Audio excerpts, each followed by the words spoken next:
Dzień dobry Państwu. Yes, hello everyone. Chciałem przedstawić tutaj What I'd like to present to you is just a piece of a study, Autonomous Decision System for Intelligent Road Sign. We have a whole team from the Krakow University. We are an interdisciplinary team, robotics and communications departments, headed by Professor Dziech. Well, the work we're doing is coordinated under the INZNAK project, so this is coordinated by Professor Andrzej Czyżewski, which explains the sequence of the presentations. So what we do is we work on system architecture, especially the communications subsystem, a rule-based decision making system, and ways to determine weather and traffic parameters.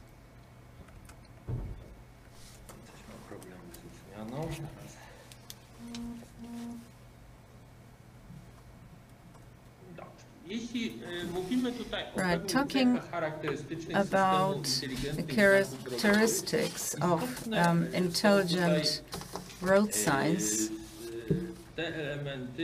So these are the important elements there, which is particularly ones that support dynamic change of parameters in real life, so that we can keep up with the changing situation on the road. So the sign uses autonomous analysis of the traffic situation, but also it has some collective intelligence, which means that signs cooperate before they take a decision.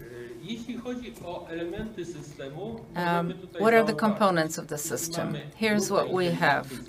We have the group of intelligent road signs. The intelligent sign has a number of detectors, and they are obviously in a high number, but that set can differ from situation to situation, depending on what the sign is supposed to do. Using detectors, we can determine traffic parameters and weather parameters as well. And based on a set of rules, these parameters are then interpreted. But there are also parameters as to sign distribution and location. So we have some knowledge of the topology, and we know where particular road infrastructure is. So using these parameters and rules, the engine draws conclusions, and it also takes account of signs that are before and after the intelligent sign.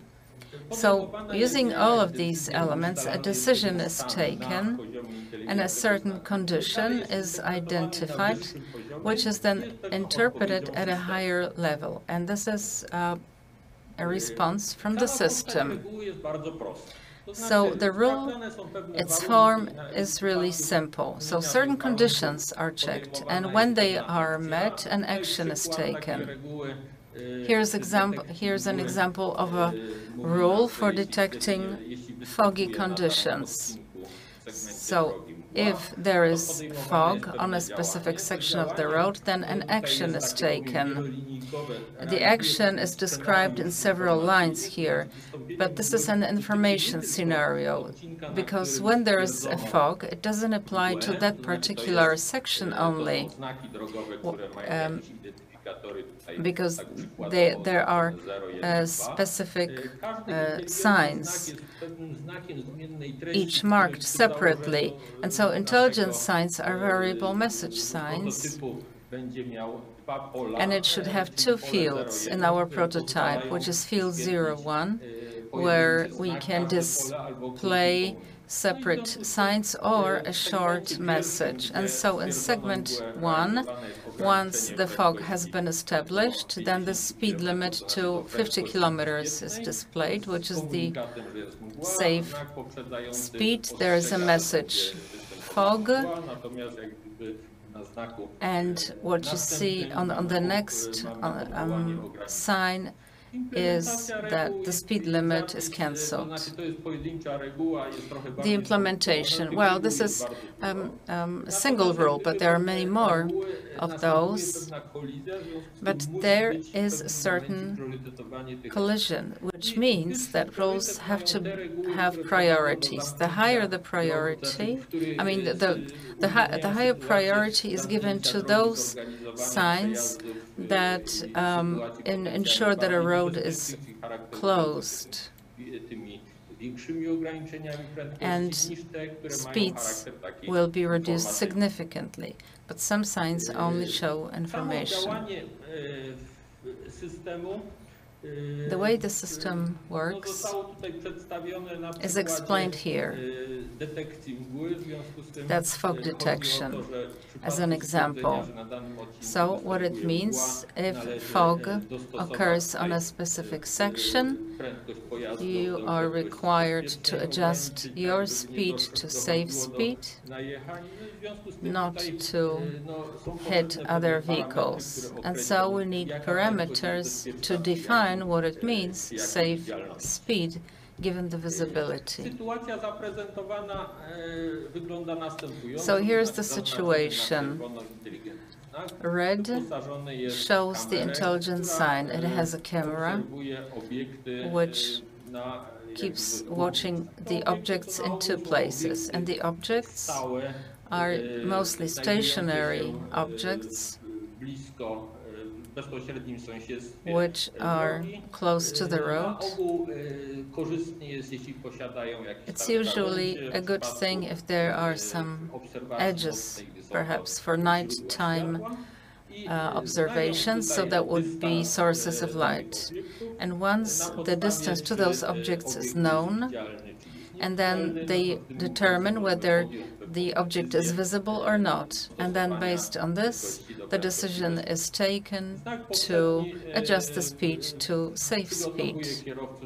The first sign sends a warning to the drivers, and then the following sign cancels the limit. Well, fog detection is conducted using a specially designed algorithm. It was tested using real video sequences. So we cut out images in a 5-minute interval, at 10-minute intervals. So that's 624 images. So the observation takes 4 days.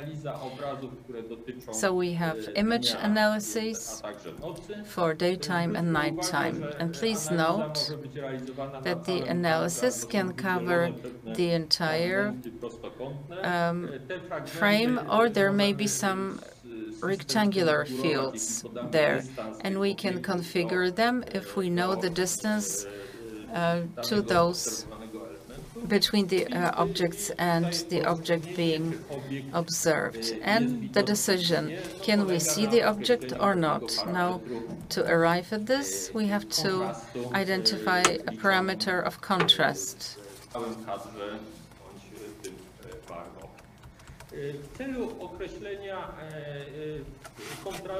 To identify or to define the contrast, we use a histogram of a two-dimensional form, the matrix, and degrees of gray. So the relation of degrees of gray for for selected pixels. And then the next image shows how this is done, which means we analyze all of the image's pixels and create a relation for the pixel, which is at a specific d distance, which is the algorithm's parameter. And then, depending on the variance of the algorithm, and 5 are shown here, so whether the pixels are on the vertical or horizontal or skewed line, then D is the parameter of the algorithm. And then we have the number of levels of gray and analyzing the image. The standard level is 256 levels of gray, but the third algorithm brings it down to 8. And surprise, surprise, it's still working. Well, we also use symmetry to analyze the image, and then based on the relation between subsequent pixels and based on the pixels in the adjacent area, we determine the metrics based on which we determine the contrast parameter, which over time looks like this. The lower the contrast, the more likely it is that there will be a fog. And so the next pink line sets the threshold below the contrast threshold, which tells us that fog is very likely. So we treat this as detection. There are other lines, colored lines, and these are the 5 versions of the algorithm. So fog is detected similarly, really. So gray down to 8. Well, in this case, there is no detection, and the duration of the fog differs slightly. But here at the bottom, this is the actual situation, which means fog, and that's marked in red. In addition, we can tell between day and night, and the likelihood of fog at night is higher. In addition, there's rainfall. This can also affect the contrast. But surprisingly, all of these algorithms have been pretty good at detecting fog.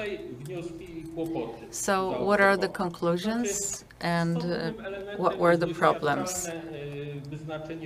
Well, what's really important is to set the threshold for contrast, and this is something we have to do several times through image acquisition, so that we can assume a specific threshold to match the actual occurrence of fog. And these thresholds may vary between day and night, and also it depends on the distance.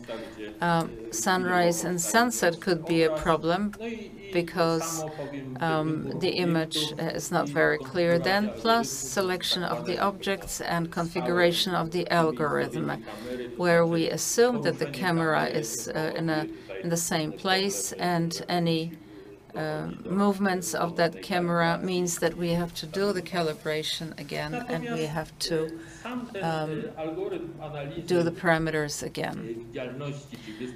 Now, the visibility analysis to identify fog, it doesn't have to be really used within the system of the intelligent road sign. Instead, we can use ongoing monitoring that through CCTV cameras at a traffic control point, where fogs can be used as parameters. That's it from me. Thank you.